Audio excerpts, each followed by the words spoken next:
Nobody knew it then, but the moment that first pitch sliced through the Tokyo Dome air, the world was about to witness a miracle. A miracle built on pressure, pride, and the unshakable heartbeat of an entire nation. And if you think you know how this story ends, trust me, you don't know the half of it. It all began with a silence so heavy, it felt like the whole stadium was holding its breath. Cameras flashed. Flags waved. But beneath the noise, there was something else, something electric. Something ancient, like a legend waking from sleep. Samurai Japan wasn't just playing baseball. They were carrying history on their shoulders. As the players lined up, every eye found Shohei Ohtani, calm, still, expression carved from steel. There was no smile, no fear, only relentless focus. People wondered if the pressure might crush them. Instead, it forged them. The first game was more than a warm-up, it was a declaration. Japan exploded out of the gate with swings that echoed like thunder.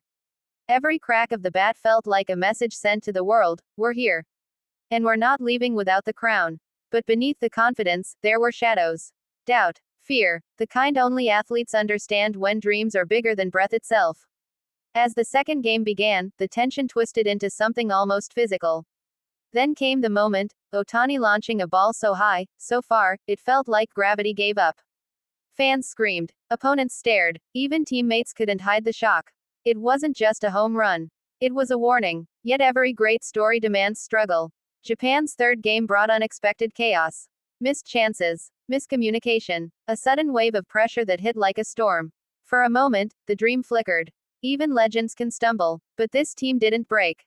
They sharpened. Yu Darvish stepped onto the mound like a warrior stepping into fire. His pitches sliced through the air with purpose, anger, and absolute control. It wasn't dominance, it was redemption. Momentum shifted again. Another victory. Another roar from the crowd. Another step toward the impossible. Then came the quarterfinals, the game that nearly shattered a nation's heart. For most of the night, Japan was trapped, trailing, cornered. Time was running out. Hope was draining like sand through fingers. And then, the ninth inning. You could almost hear the prayers rising above the noise. The dugout was stone still. Fans pressed hands to faces. Commentators spoke in whispers. And on that stage, on the edge of defeat, Japan unleashed one of the greatest comebacks in international baseball history. A single, a double, a nation rising to its feet. Then came Murakami, a superstar drowning in frustration throughout the tournament. A hero in search of a moment. He didn't hesitate. He crushed the ball with a swing that sounded like destiny snapping awake. The stadium erupted into chaos so loud the cameras shook. Japan walked off the impossible. Players screamed. Tears flowed. And just like that, the path to the semifinals opened. In the semifinal, the pressure only grew heavier. Mexico. Powerful. Fearless. Ruthless at the plate. Japan bled early, hard. The score tilted. Painfully. Brutally. But Samurai Japan did what Samurai Japan always does. They fought. Kensuke Kondo slapped a hit. Ohtani ripped a double. And when Yoshida blasted the towering shot that tied the game, the world realized something critical. This team had no quit. But Mexico wasn't done. They struck back with a home run so perfect it felt like a dagger. As the ball cleared the fence, Japan's dugout froze in shock. Everything they fought for was slipping away again. And yet, there was still one inning left. One inning to rewrite everything. The bottom of the ninth. The kind of moment only sports can create, where time slows, hearts skyrocket, and legends choose whether to rise or fall. Ohtani stepped up first. One swing. A booming double that sent the stadium into frenzy. Ohtani threw his helmet off and screamed, raw, primal, alive. He wasn't just playing baseball anymore. He was demanding victory. Then Yoshida earned a walk. 2 on. No outs. The noise rattled the steel beams overhead. And then it happened. Munetaka Murakami, a man who struggled, suffered, endured, crushed the ball to deep center. The crowd erupted so violently, it sounded like the earth cracked open. Japan walked off the semifinal in a moment so cinematic, it felt scripted by the gods. And now, the final. Japan versus USA. The dream matchup. Power against precision. Stars against samurai. The stadium glowed under the lights. Cameras pointed to Mike Trout, America's greatest. Then to Shohei Ohtani, Japan's force of nature. Teammates in MLB. Rivals tonight. Every fan knew this ending was written long before the first pitch.